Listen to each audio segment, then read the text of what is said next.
विश्वं दर्पण दृश्यमान नगरी तुल्यं निजान्तर्गतं पश्यन्नात्मनि माया बहिर्बोधभूतं यथा निद्रया या साक्षात् कुरुते प्रबोधसमये स्वात्मानमेवाद्वयं तस्मै श्रीगुरुमूर्तये नमः। इदं श्रीदक्षिणामूर्तये ओम। इस वीडियो में कौन सा श्लोक है?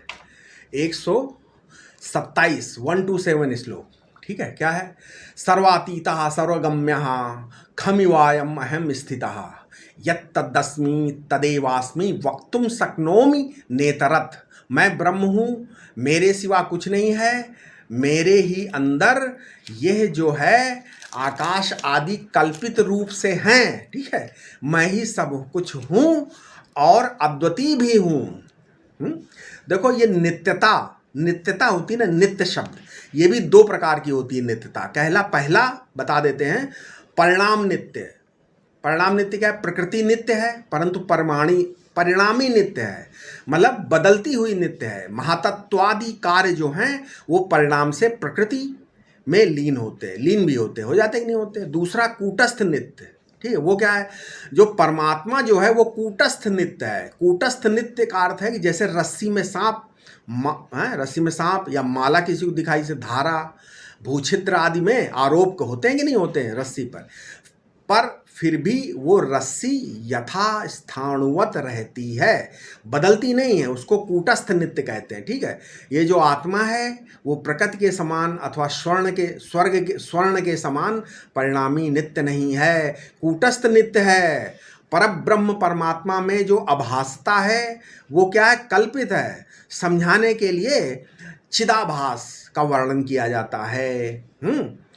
और चिदाभास का निषेध करने के लिए इसे अज कहा जाता है। ठीक है, दोनों। अब आगे 128वां श्लोक है 128। क्या है? योग वासिष्ठ सार। मयि अनंत चिदम्बोधावाश्चर्य जीव विचया समुल्लसन्ति खेलन्ति प्रविशन्ति स्वभावतः। क्या आश्चर्य है कि इस चिदाभास में अनंत कोटि कोटि ब्रह्मांड और जीव जन्मते क्रिया करते हुए अंत में मुझ में ही विलीन हो जाते हैं।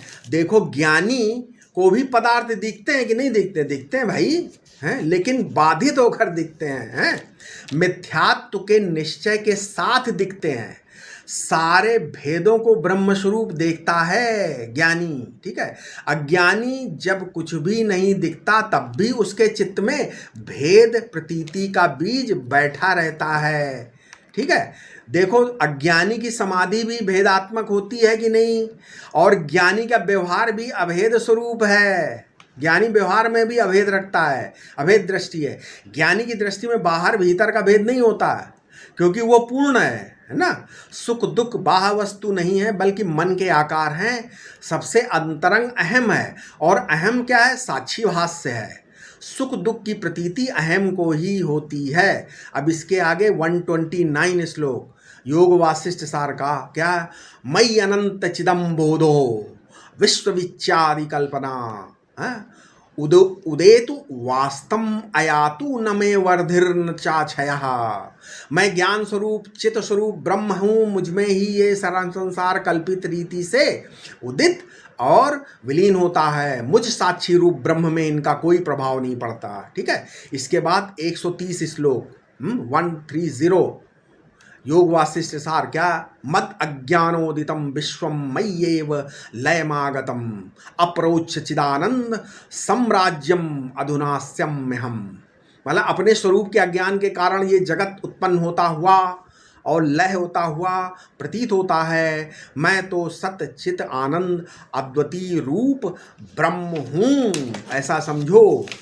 अच्छा, एक चीज बता देते हैं, ये जो चेतन है साक्षी देह के बाहर भी है क्या? है जो चेतन साक्षी है क्या देह के बाहर भी है? देखो, देह का बाहर भीतर समूचा देश ये साक्षी भास से ही है। ठीक है, वो ज्ञान स्वरूप होने से देश काल वस्तु की और उसके भेद की कल्पना ज्ञान में हुई है। अतः सबका सब ज्ञान के पेट में है, ज्ञान के अंदर समाया हुआ है। इनकी प्रतीति ही इनका अस्तित्व है। ये भान या प्रतीति ज्ञान ही है।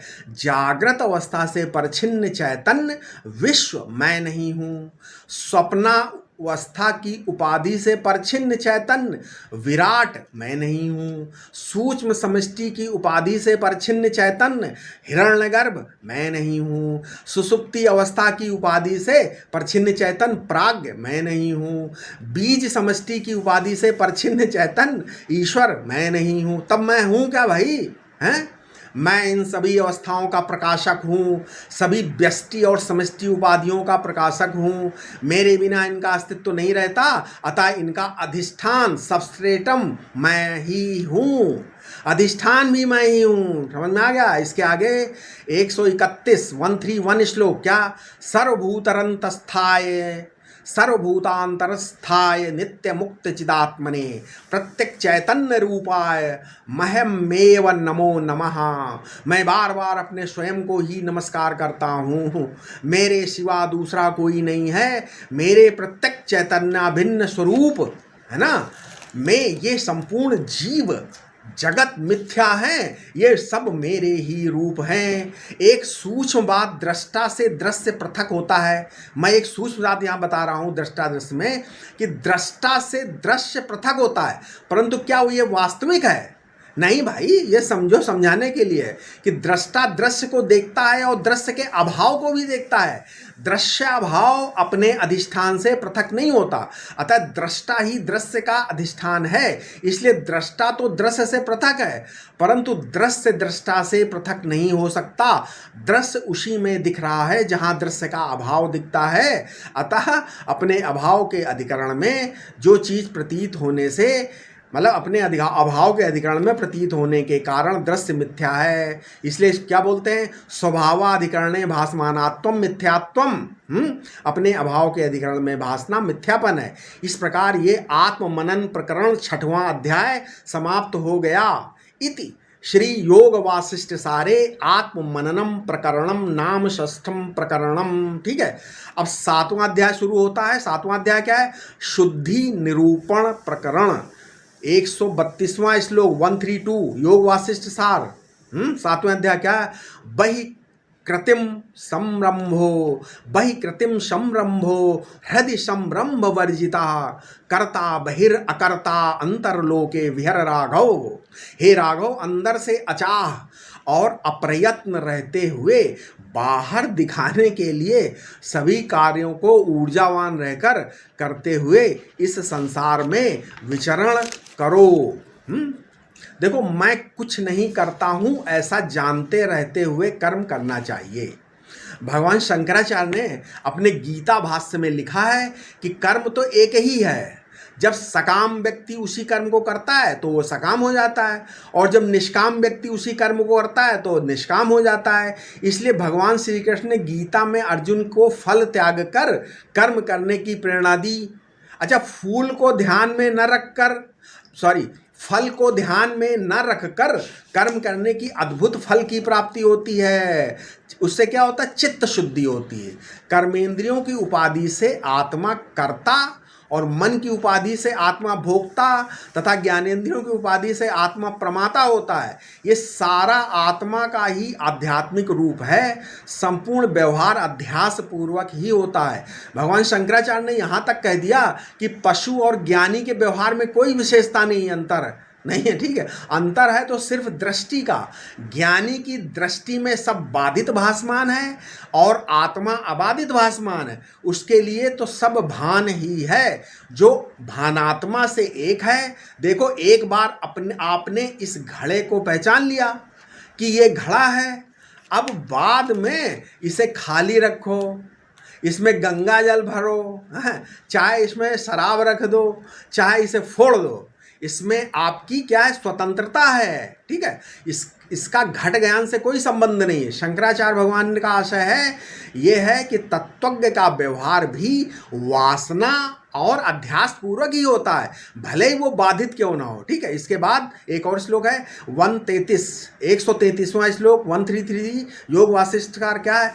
अंतः संत्यक्त सर्वाशो वीतरागो विवासनः बहि सर्व समाचारो लोके विहर राघव। हे राघव, इस संसार में निष्काम भाव से कर्म करते हुए विचरण करो, राग द्वेष भय आदि से मुक्त होकर, मतलब राग द्वेष भय आदि से मुक्त होकर अनासक्त रहकर विचरण करो। ठीक है। इसके बाद 134वां श्लोक 134, पूर्णाम दृष्टिम अवष्टभ्य ध्येय त्याग विलासिनीम जीवन मुक्ति तया स्वस्थो लोके विहर राघव।